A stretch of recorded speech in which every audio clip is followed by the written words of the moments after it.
Good morning po mga idol. Aga nga po pala kami gumising. Dahil ngayong araw po, pupunta po kami kay good morning idol, Romeo Katakutan.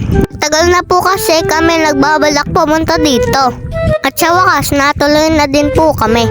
Nandito na nga po kami sa gate nila idol. Nagahan nga po namin ang punta dito. Sa balita po namin, marami daw pong nagpupunta dito. At papasok na nga po kami niyan sa loob. Alas 4 lang po ng madaling araw, umalis na po kami sa amin. Kaya naman po, pagdating namin dito, wala pa pong masyadong maraming tao. Pero may inabutan na po kami isang sasakyan. Kain naman po ng maaga, makakapark po kayo sa magandang pwesto. May ano? Matulasan. Nasaan? Ayan. Dito pa nga lang po sa labas, gaganda na ang tanawin. Makikita niyo na din po pala. Makikita na din po pala dito yung fish pan ni Idol. Meron nga po akong nakitang duyan.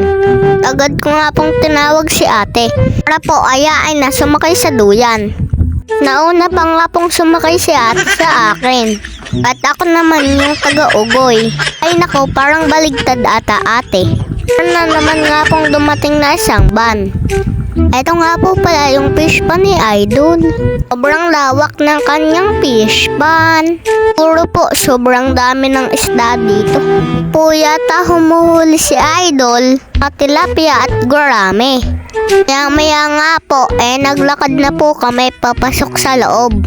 At sobrang ganda nga po dito. Ito pa lang po yan sa pinakabungad. Wala pa po tayo sa pinakaloob. At habang naglalakad nga po kami, syempre tuwang-tuwa nga po ang bata. At may nakita nga po kaming husky. Sobrang gaganda po nila at sobrang lalaki.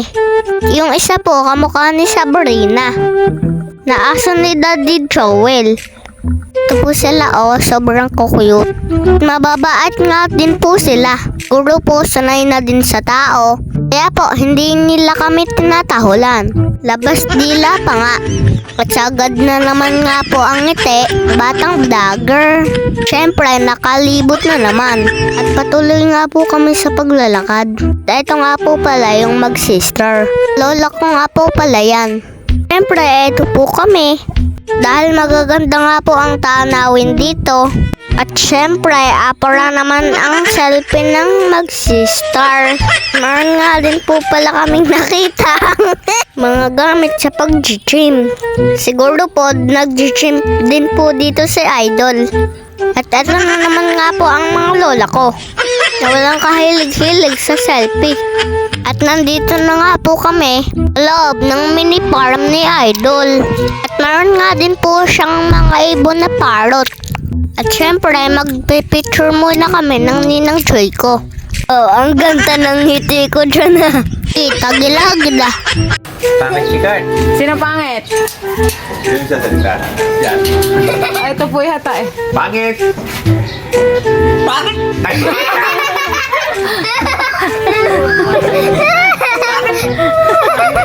Pangit! At nagulat nga po ako, biglang nagsalita ng pangit yung parrot.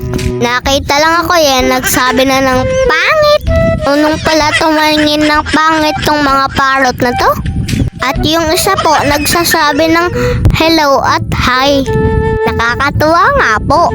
Ngayon lang din po kasi ako kakita ng mga ganitong ibon na nagsasalita. At marami pa nga pong ganap ito sa pagpunta namin kila Idol. Teto lang po muna. Abangan nyo pa po yung mga ibang videos ko. Sama po, good morning Idol. Yun lang po muna. Abangan nyo pa po yung part 2. Maraming salamat po. Please follow, like, and share. I love you all. Bye!